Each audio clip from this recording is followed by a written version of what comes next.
Hey, Mark, can I ask you, one of the real goals that I have for this evening is to use, I mean, Gettysburg is a great way, is a great lens for looking at sort of broader sets of changes that kind of play out in a very kind of charged atmosphere of Gettysburg, because it's Gettysburg.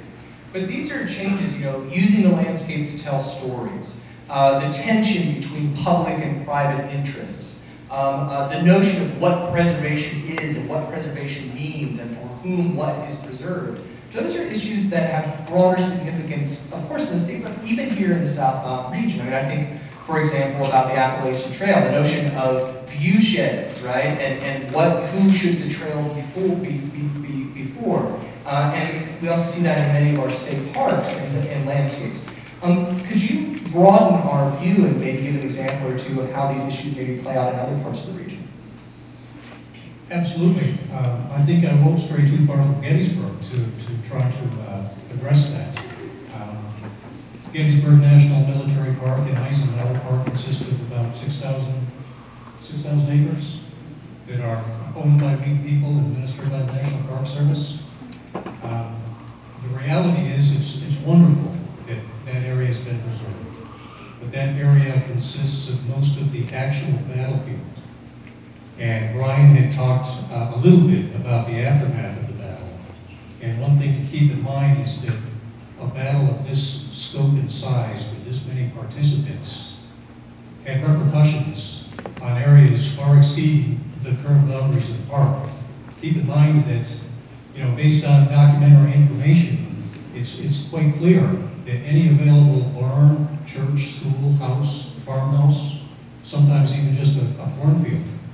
Many of these places were used as temporary makeshift field hospitals. Many of these places lie outside the current boundaries of the park. Like the hardware store downtown Shippensburg, during our Shippensburg occupation. Well, yeah, absolutely, same sort of thing.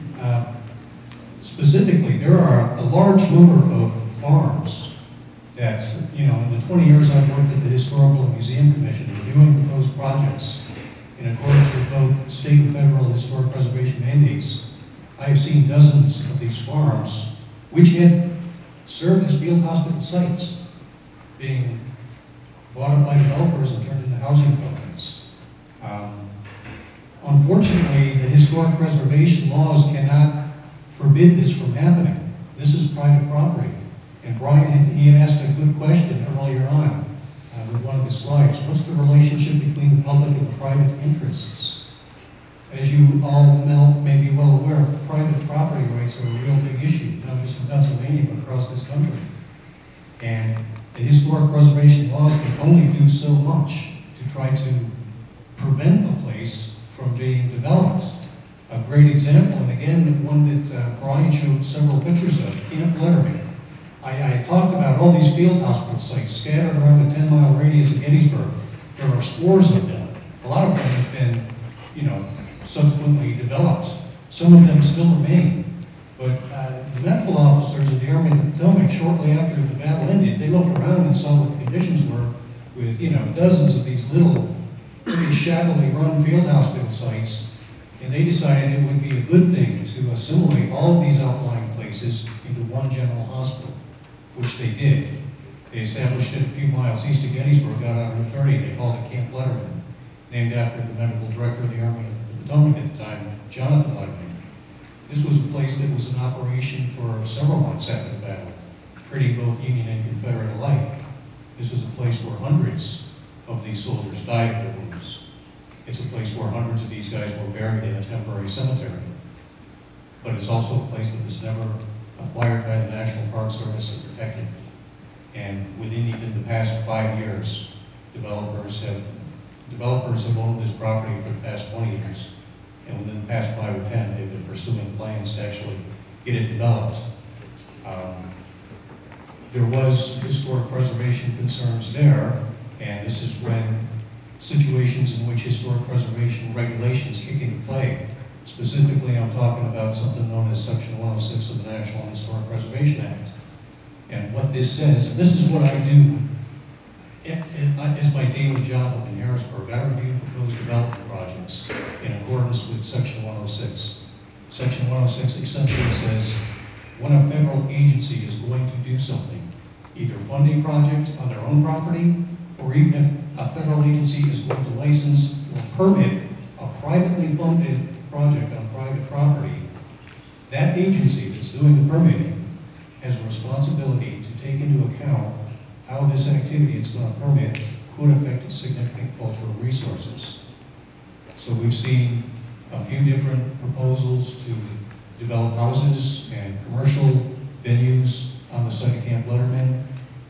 We wrote back to the project sponsors and also the federal permitting agency, which in this case is not the National Park Service at all, but rather it's the United States Army Corps of Engineers who is involved because there are going to be encroachments on wetlands and waters of the U.S. These are resources that the Corps of Engineers regulates. So when we see a portion of Camp Letterman being proposed for development, we write back to the project sponsor as well as the Corps saying, well, the first thing we say is, we are not the Historical and Museum Commission and the State Historic Preservation Office. We are not a regulatory agency. We're an advisory agency. Our job is to advise and assist other agencies on how their projects might affect resources. So we're full of opinions. We give plenty of opinions. Yeah, with Camp Letterman, our first opinion is this is a very significant site. We know it hasn't been acquired and preserved over the years for various reasons, but nonetheless, we think it should be preserved. We don't think it should be developed. That's our opinion. We have nothing to enforce that.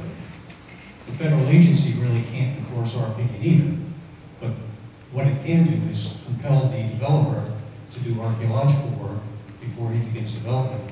And with the example of Camp Letterman, that's exactly what happened. Several archaeological investigations were done. We didn't find a cemetery. A few features that are probably associated with Camp Letterman were found, but it's not like there was a footprint of this tent camp out there. Remember, it was a tent city. It may not have left much of an archaeological fingerprint, so to say, in the ground. Unless people dug buildings that require foundations, unless they dug a lot of holes out there that would show up in the archaeological record, if most of the facilities they built in the form of these tents were close to the surface, then there may not be much left in terms of archaeological evidence in these places. And unfortunately, that was the experience with Camp Letterman. But that's just one example of how the private sector interests really play into the preservation issue as a whole.